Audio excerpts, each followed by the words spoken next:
Olá, aqui na questão 5, então a gente precisa determinar a altura de uma igreja, então que tem a fachada à frente dela, representada por essa função que a gente observa que é uma função do segundo grau, então tem uma parábola com concavidade para baixo e tem alguns pontos.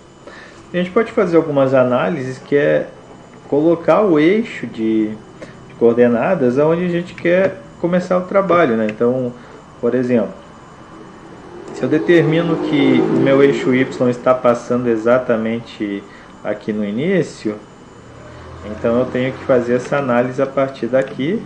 Posso observar então que ele vai estar aqui, o meu eixo Y, determinar aqui por vermelho, cor. Então eu tenho o meu eixo Y aqui, então já observo que quando eu traçar o eixo X, eu consigo fazer essa análise a partir disso. O que isso quer dizer? Que o ponto onde a parábola inicia vai ser o valor 0, né? Ponto 0 e 0. Nesse momento eu posso fazer minha análise. Quem colocou o eixo de simetria aqui, o eixo Y exatamente sobre o início aqui dos 5 metros, também pode fazer a mesma análise, né? É igual, só que a relação que você está fazendo é com outros pontos, né? Então tu só precisa observar isso. Se a gente for analisar aqui, o que a gente tem conhecido?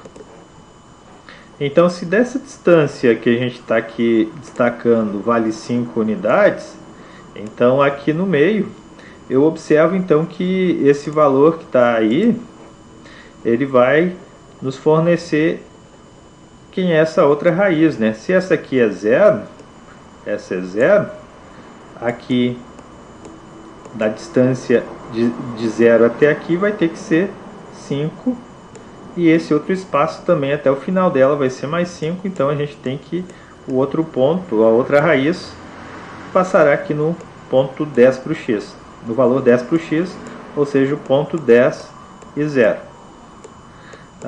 Com base nessa informação, o que a gente observa? Que tem mais algumas informações aqui que nos auxiliam.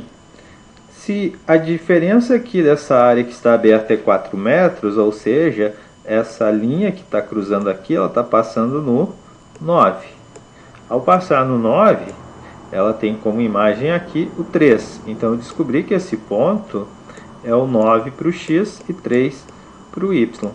Automaticamente a gente tem esse outro ponto aqui simétrico, que vai estar na mesma altura 3, né? Porém, se eu tirar 4 unidades, aqui vai ser o 1. Então a gente tem 1 para o x e 3 para o y. Com base nisso, a gente pode já escolher quais pontos quer trabalhar para conseguir determinar esse valor. Então, voltando ali para o nosso editor, então se eu tenho essas informações, se eu definir esses valores, vamos de novo então procurar o que a gente quer da equação, e ao fazer isso a gente consegue então chegar na resposta. Então temos f de x, posso substituir pelo ponto que a gente tinha ali que era 1 e 3. Então se o x vai ser 1, a imagem que vai nos fornecer vai ser o 3. Substituindo então, temos que essa troca desses valores ficaria f de 1, f de 1, f de 1, então o a eu não sei, não tem informação sobre ele. O x que eu acabei de substituir seria esse 1. A raiz, então, a primeira que eu coloquei ali vai ser 0, né? E a outra, aqui eu continuo com 1, e a outra é o 10, então. Descubro que esse a, tudo isso, igual a 3. Fazendo a diferença aqui, então, tenho que a vezes 1 vezes menos 9. E isso tudo é igual a 3. Bom. Então eu descubro que o nosso a, o nosso azinho aqui, ao fazer a multiplicação aqui, ficaria com menos 9, né? Então fico com menos 9a. Isso tudo igual a 3. Posso resolver essa questão assim. E aí então eu tenho que o A está valendo 3 nonos, posso simplificar todo mundo por 3, então eu vejo que o A está valendo então menos, A vale menos 1/3. Bom, com base nisso a gente volta para a questão, volta ali para o que a gente precisa, porque a gente quer calcular a imagem do x do vértice, ou seja, a gente quer o y do vértice. A gente sabe que esse ponto aqui central, então vai ser o 5, né? Analisando aqui, voltando só na imagem que a gente tem construída, esse ponto central é o 5. Eu quero saber que é a imagem dele. Eu quero saber a f do 5. Já tenho várias informações na minha lei, e então já vou utilizar dessas informações. Então, se eu quero calcular f de 5, eu vou fazer f de 5, que vai nos dar então a altura ali, o y do vértice, menos 1/3. O a que a gente acabou de descobrir, então é menos 1/3.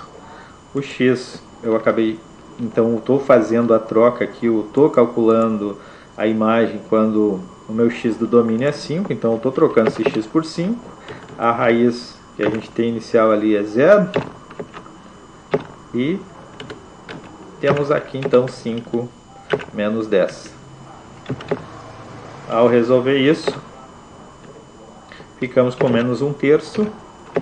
Esse 1/3 multiplicado por 5, ali 5 menos 0, 5. E dentro do parênteses ali então resta menos 5. Fazendo a multiplicação em cima aqui, a gente tem então 25 positivo e dividido por 3. Ou seja, 6,2 aproximadamente, né? Isso vai dar 8, ou perdão, vai dar, já passa aqui um pouco. Eu tenho 3 vezes 3, pegar o 25 e dividir por 3, eu tenho 8. Ao fazer a continuidade aqui, então do 8 vai sobrar 8,3 alguma coisa. Então 25/3 já era suficiente para responder a questão, ou se quisesse dizer que tem 8,3 metros, já estaria com casas decimais aí para a altura, né? Sabendo centímetros aí. Essa é uma das possibilidades, né? Mas tem várias outras, né? Porque tu tem outras questões conhecidas aqui, né? Como outros pontos, então poderia ser feito descoberta aqui primeiro a lei geral, mas aí depende do que a gente opta, às vezes no momento não dá tempo de fazer, ou a gente acaba não conseguindo avançar em alguns caminhos. Mas é essa questão aí, boa questão do Enem para se pensar.